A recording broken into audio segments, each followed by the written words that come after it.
ও রাত্রে ঘুমাতো। অনেক আন্দোলন সংগ্রামের জায়গাও প্রেস ক্লাব ছিল। সকালবেলা মিছিল করতে হবে প্রেস ক্লাবকে, একটু ব্যাকওয়ার্ড জায়গা, সেখান থেকে আমরা শুরু করে শহরের মধ্যে বাজারে হরতালের সময়টা বিশেষ করে। তো এই কথাগুলো বললাম, প্রেস ক্লাবটা আমার কাছে অনেক প্রিয় একটি জায়গা। কিন্তু আমি আশাহত, তবে খুব বেশি আশাহত না। আমি তো অনেক বেশি কিন্তু কনফিডেন্ট আমার মধ্যে। আমি পরাজিত হওয়ার পরের দিন আমি কিন্তু চলে গেছি দীর্ঘে, একটু সামান্যতম আমার মধ্যে। আমি রাত্র 9টায় ঘুমিয়েছি। একটি ঘুমের ট্যাবলেটের পর আমার ভাইকে, স্ত্রীকে এবং বিশেষ করে আমার খুব কাছের কিছু মানুষ আছে, এর মধ্যে একটা অ্যাডভোকেট টিম আছে যারা সারা রাত কাজ করত। আমি এই কথাগুলো বলি এই কারণে যে তারা 10টা 11টা পর্যন্ত চেম্বার করত। পিরোজপুর শহরে আপনারা চেনেন, নামগুলো বললে বলতে পারি আমি। এরা একটা ভালো অ্যাডভোকেট টিম, ইয়াং, এবং সবাই আমার শিষ্য। এরা সারা রাত কাজ করতো, মূলত 12টার পর থেকে 4টা 5টা পর্যন্ত তারা কাজ করত। এগুলো কাজের মধ্যে যে যে কাজগুলো থাকে আমার পার্সোনাল একজন ক্যান্ডিডেটের, সব কাজ তারা 3জন করত। 3জন ইয়ং অ্যাডভোকেট, একজন ঘুমিয়ে থাকতে পিরোজপুর শহরের একসময় ওষুধ ব্যবসায়ী, আর 2জনে কাজ করতেন। তিনি ঘুমিয়ে তাদেরকে সঙ্গ দিতেন। তো এটা তো তাদের আমি ডেকে বললাম যে সিন এই, তোমরা আর সবাইকে যেতে বলো, আমি সিনটা পেয়ে গেছি আমার কি হচ্ছে। আমি আবার ফজরে ঠিকই উঠে সে দীর্ঘা রওনা দিয়ে গেছি, কারণ আমি রেজাল্টটা পেয়ে গেছি 8টার মধ্যে। আমি বুঝে ফেলছি যে কী হচ্ছে।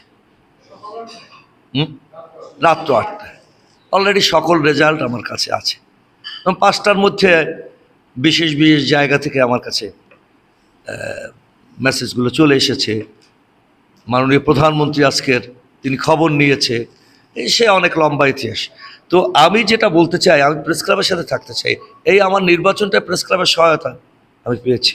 অর্থাৎ আমি চেয়েছি একটি নিরপেক্ষ নির্বাচন হোক, প্রভাবমুক্ত নির্বাচন হোক, কোনো জাতীয় সুযোগ সুবিধা অতিরিক্ত কেউ নিতে না পারুক। কিন্তু তারপরও কোথাও কোথাও হয়তো গেছে অনেক কিছু। সে প্রসঙ্গে না গিয়ে আমি বলবো, এখন বুঝেছি সাংবাদিকরা রাজনৈতিক মার্কা থাকলে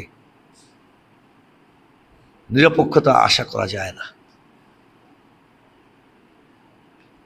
এ কারণে সাংবাদিকরা ক্ষতিগ্রস্ত হবে। আজকে একটা জিনিস আমার মনে পড়ছে, আমার মা দেশনেত্রী বেগম খালেদা জিয়া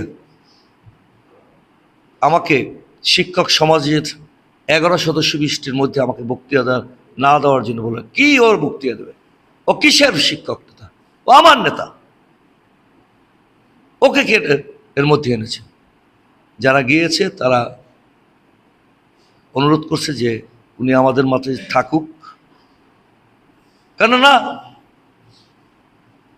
তাহলে ও বিএনপি নেতা হতে পারবে না, ওর শিক্ষক নেতা হতে হবে। আমি বলে দিলাম, কিন্তু এই তুমি কি শিক্ষক নেতা হবো আলমগীর, না বিএনপি নেতা হবো?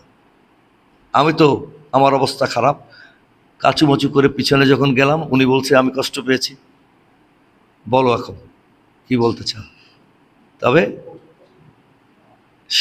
দুটো একসাথে করা যাবে না, সেই সময় খালেদা জি আমাকে বলেছে।